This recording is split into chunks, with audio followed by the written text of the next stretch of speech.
오늘은 매일 하나님을 의지하는 삶에 대해서 나누고자 합니다. 우리는 지난 시간 이스라엘 백성이 광야에서 하나님을 원망했던 모습들을 살펴보았습니다. 그들은 하나님께서 베푸신 그 은혜들을 잊어버리고 현재의 부족함을 보며 하나님을 원망했습니다. 그러나 하나님께서는 그들의 그 원망을 들으시고 그것을 심판으로, 징계로 갚으시기보다 하나님의 은혜로 오히려 응답해 주셨다라고 우리는 나누었습니다. 오늘 본문은 하나님이 베푸신 그 은혜가 실제로 일어난 그런 장면을 보여줍니다. 오늘 하나님께서는 우리에게 이 만나를 내려주신 이 사건을 통하여 하나님은 우리에게 믿음을 가르치고 계십니다. 먼저 우리가 기억해야 될 것은요, 하나님은 우리의 필요를 아시는 분이다라는 겁니다. 13절 말씀에 보면 저녁에는 메추라기가 와서 진을 덮었고 아침에는 이슬이 거친 뒤 작은 둥근 것이 땅에 내렸다라고 말합니다. 이스라엘은 그것을 보고 이렇게 말합니다. 이스라엘 자손이 보고 그것이 무엇인지 알지 못하여 서로 이르되 이것이 무엇이냐. 여기서 우리가 알고 있는 이 만나라는 것이 등장하게 됩니다. 이 만나는 처음 보는 것이었습니다. 이 만나를 보고도 누구도 이 만나가 어디서 왔는지 알지 못하던 그런 생소한 것이었죠. 이스라엘은 광야에서 먹을 것을 구할 수가 없었습니다. 그런데 이스라엘은 이 만나라는 음식을 상상해 보지도 못한 음식을 접하게 됩니다. 여러분, 하나님께서는 이 만나를 이미 준비하고 계셨다라는 것을 알 수 있죠. 여러분, 우리도 그렇습니다. 우리는 문제를 만나면 우리는 어떡하지라는 생각을 합니다. 그러나 하나님은 이미 우리에게 필요한 것을 모두 알고 계신다라고 말합니다. 예수님께서 마태복음 6장에서 말씀하시길 너희 천부께서 이 모든 것이 너희에게 있어야 할 줄을 아시느니라 라고 말씀합니다. 여러분, 이 만나는 이스라엘이 처음 보는 것이었지만요, 하나님이 이 만나를 급하게 준비하셨던 것일까요? 이스라엘이 먹을 것이 없다라고 부르짖었기 때문에 하나님이 만나를 급하게 내리셨던 것일까요? 여러분, 그렇지 않습니다. 왜냐하면 하나님은 이미 광야로 이 이스라엘을 끌고 오시면서 그들의 먹을 것과 그 모든 것들을 하나님은 미리 준비하셨기 때문이에요. 그렇게 이 만나는 급히 하나님이 준비하신 것이 아니라 이미 이스라엘을 위하여 예비하신 하나님의 양식이었음을 우리는 알 수 있습니다. 그런데 여러분, 왜 꼭 만나였을까요? 왜 하나님은 밀이나 보리나 아니면 이스라엘이 알고 있는 것들을 통하여 하나님은 그들을 먹이지 않았을까요? 왜 굳이 하나님은 하늘에서 이 만나를 내리셔야만 했을까요? 그 이유는 아주 분명합니다. 하나님께서는 이 하늘의 양식인 이 만나를 통하여 너희가 먹고 사는 것은 이 땅이 아니라 하나님 때문임을 우리에게, 백성들에게 알려주시기 위함입니다. 하나님은 이 광야에서 이스라엘의 생명의 근원이 애굽에서 그들이 보고 자랐던 삶의 방식은 그 풍요로운 땅에서 자라는 식물과 그 생명의 근원인 나일강에서부터 이어져 오는 그 양식들이 그들의 양식인 것을 보고 자랐을 때에 하나님께서는 이제 하나님의 백성들이 너희가 진정으로 살아갈 그 양식은 땅에 있는 것이 아닌 하늘에 있는 것임을 알려주시기 위한 그 수단으로 하나님은 하늘의 양식인 만나를 내리셨습니다. 그래서 신명기 8장에 보면요, 이 만나를 이렇게 해석을 합니다. 사람이 떡으로만 사는 것이 아니요 여호와의 입에서 나오는 모든 말씀으로 사는 줄 알게 하려 하심이라 라고 말합니다. 이것이 바로 예수께서 시험을 당하셨을 때 선포하셨던 고백이기도 하죠. 사랑하는 여러분, 하나님께서는 때로는 우리가 생각하지도 못하는 방법으로, 우리가 전혀 예상하지는 못하는 방법으로 일하시기도 합니다. 이스라엘은 광야에서 양식을 구할 방법이 없었습니다. 이처럼 우리도 때로는 우리의 삶에서 어떠한 어려움을 겪고 어떠한 상황을 겪을 때에 도저히 이제는 답이 없다라고 여겨지는 그 순간에, 끝나는 것 같은 그런 순간에 하나님은 하나님의 방법으로 하나님의 일이 시작되는 그 시점이기도 합니다. 제가 어저께 앞서 우리가 낮에 나누었듯 제가 그때 이 말을, 제가 요즘에 설교를 준비하면서 우리가 끝난 것 같은 순간에 이 말들을 꽤 자주 사용했던 것 같아요. 근데 이것이 썩 와닿진 않았었는데 어저께 제가 일이 있으면서 이제는 끝내고 싶고 다 끝났는 것 같다라는 이런 마음이 들 때에, 그때에 하나님은 미리 준비하셨던 그 새 힘을 공급하여 주신다라는 것을 경험하였듯, 여러분 우리에게도 이런 은혜가 있어야 한다라고 생각합니다. 그렇기에 우리는 우리의 방식을, 내가 뭔가 하고자 하는 방식을 너무 오래 붙잡고 있지 않기를 원합니다. 그 방법을 툭 내려놓고 하나님 앞에, 하나님, 내가 내 힘으로 하는 것을 내려놓고 하나님의 은혜를 구하겠습니다 라는 그 상한 심령으로 하나님 앞에 나아갈 수 있기를 원합니다. 그러면 그때부터 하나님의 일이 시작됨이 간증되어지고 그 일로 인하여 새로운 힘이 솟아나는 그런 일들을 경험할 수 있는 그런 자리들이 될 것이다 라고 생각합니다. 여러분, 하나님은요, 우리의 생각을 뛰어넘어 역사하시는 분입니다. 그렇기에 우리는 우리의 생각과 우리의 경험으로 하나님의 일들을 예측하지 않기를 원합니다. 우리가 하나님의 인도를 많이 바라면서도 우리가 많이 실수하고 하나님의 일이 시작되는 것을 더디게 만드는 그런 이유 중 하나가, 우리가 하나님이 이런 방식으로 일하실 것이다 라는 것에 대한 지레짐작적으로 판단하는 것들이 있습니다.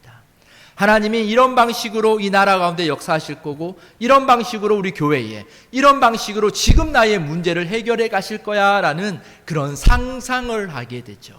이것이 우리의 어쩌면 본능이지 않습니까? 그런데 여러분들 이런 경험이 있지 않습니까?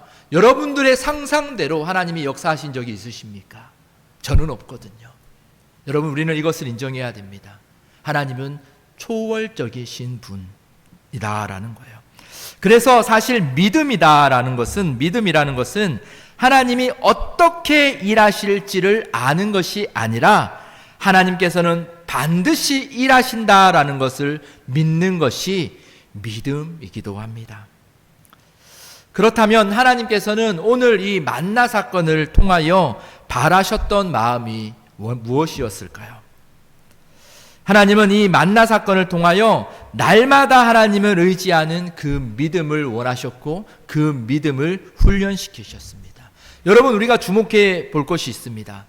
하나님이 이스라엘 백성들을 광야로 인도해내서 저희 초반에 하나님이 보이셨던 이 훈련이 바로 만나였다라는 겁니다. 하나님은 날마다 하나님을 의지하는 것이 이스라엘 백성, 하나님의 백성들에게 아주 기초적이고 중요하다라는 것을 우리에게 보여주는 말씀이기도 합니다. 하나님께서 이스라엘 백성들에게 한 사람당 한 오벨씩 거두라라고 말씀하셨어요. 그리고 16절에 보면 먹을 만큼만 거두라라고 말씀하셨죠. 그리고 이어서 아주 중요한 명령을 내리셨습니다. 아무든지 아침까지 그것을 남겨두지 말라라고 하셨습니다. 왜 그러실까요? 하나님은 분명히 하나님의 말씀에 하루만 먹을 양식을 주셨기 때문이에요. 어떤 사람들은 걱정이 되었을 것입니다. 만약 내일 이 양식이 내려오지 않으면 어떡하지? 그래서 누군가는 이 양식을 몰래 남겨두기도 했습니다. 그런데 그 결과는 무엇입니까? 벌레가 생기고 냄새가 났다라고 말합니다. 이것을 통하여 하나님은 웅덩이를 파 물을 가두어 두는 그런 삶이 아니라 하나님이 공급하시는 그 생수의 강을 매일매일 마시는 그 신앙의 훈련을 이스라엘 백성들에게 요구하고 계신 것이죠. 여러분, 우리의 삶을 볼 때도요, 우리의 삶을 통해 지금 우리는 눈에 보이는 이 해결책, 우리의 삶에 주어진 이 문제 앞에 눈에 보이는 해결책을 해결책을 원하지만 하나님께서는 더 근본적인 그 하나님의 믿음의 훈련으로 믿음을 우리에게 가르치신다라는 거예요. 하나님은 이 이스라엘에게 만나를 주신 사건을 통하여 이 광야에서만 그렇게 하나님을 매일매일 의지하며 살아라는 것을 가르친 것이 아니라 이 광야 40년이라는 오랜 시간 동안 한결같이 함께 하셨던 그 하나님을 나타내어 주심으로 인하여 그들이 영원히 가나안 땅에서든 어디든 영원히 살아갈 그 삶의 자리에서 영원히 하나님을 매일매일 찾아 하나님을 의지하는 그런 믿음을 원하셨기에 오늘 이 훈련이 있는 것이죠. 여러분, 하나님의 말씀대로 백성들은 아침마다 만나를 거두었습니다. 왜 수고롭게 아침마다 만나를 거두어야 될까? 또 이런 불만은 생기지 않았을까요? 충분히 이스라엘 백성이라면 그랬을 것 같기도 합니다. 하나님이 일주일치를 모아서 우리에게 거두라 하시면 아주 편했을 것입니다.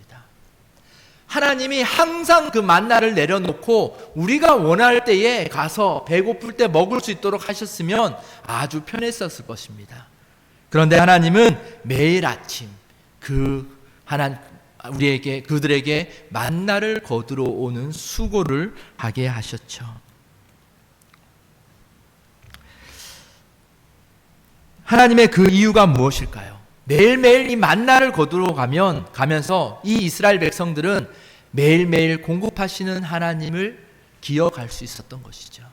성경은 우리에게 기억하라라는 것을 말씀하시지 않습니까? 이처럼 매일매일 우리도 이 이스라엘 백성들에게 베푸신 그 은혜처럼 매일매일 하나님의 은혜를 공급받는 삶을 살아가길 원합니다. 우리의 힘으로 하루하루를 살아가는 것이 아니라 우리에게 주어진 그 은혜로, 한 번 받았던 은혜, 과거에 경험했던 그 은혜로 우리 인생을 버티며 살아가는 것이 아니라 매일매일 하나님 앞에 새로운 은혜를 구하고 오늘 하루에 주실 그 힘을 구하며 그 힘으로 하루하루를 살아가는 그 믿음의 훈련이 지금 저와 여러분의 삶에도 여전히 이루어지고 있습니다. 이스라엘은 그날 먹을 만큼만 거두었습니다. 여러분, 이것은요, 예수 그리스도가 가르쳐 주신 그 기도를 통해서도 우리에게 말씀하고 계시죠. 오늘 우리에게 일용할 양식을 주시옵고라고 예수는 우리에게 구하라라고 합니다. 예수님은 평생의 양식을 구하라라고 하지 않으십니다. 왜냐하면 믿음은 오늘, 지금 하나님을 의지하는 것이기 때문이에요. 믿음은 내가 무엇인가 해결되고 나서부터 하나님을 의지하겠습니다 라는 것이 믿음이 아닙니다. 믿음은 지금 이 순간 하나님을 의지하는 거예요. 이 순간이 때로는 너무나 기쁜 순간에 하나님을 찬양하기도 하지만 때로는 너무나 절망적인 이 순간에 내 감정과 내 생각과 내가 무너진 이 순간에도 하나님을 의지하는 것이 믿음이다라는 겁니다.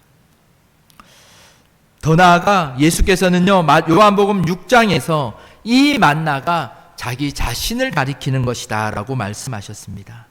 나는 하늘에서 내려온 생명의 떡이다 라고 말씀하셨죠.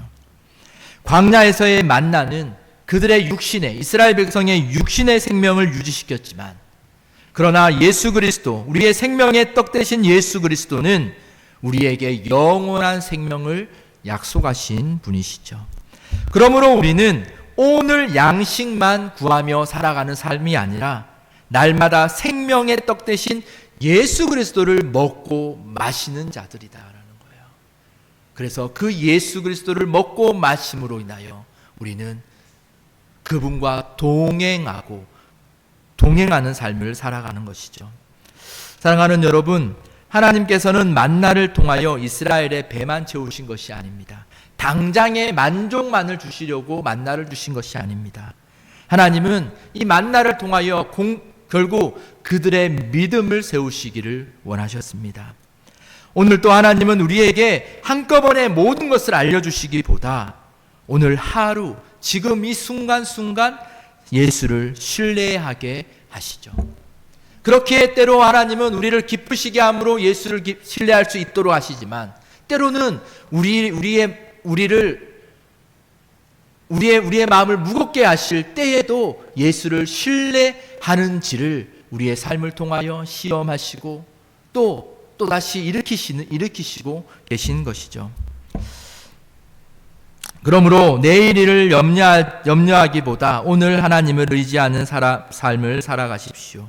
원망보다 감사를 선택하십시오. 그리고 하늘에서 내려오신 참된 생명의 그 떡 대신 예수 그리스도를 붙들며 살아가기를 원합니다. 그분은 오늘 우리를 살리셨고요, 내일 또 우리를 책임져 주시는 신실하신 하나님이십니다.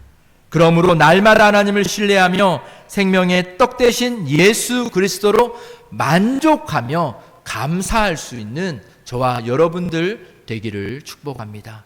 그렇게 한 주간 여러분들의 삶 가운데 그리스도의 생명으로 승리하는 거룩한 삶들이 되기를 기도하겠습니다.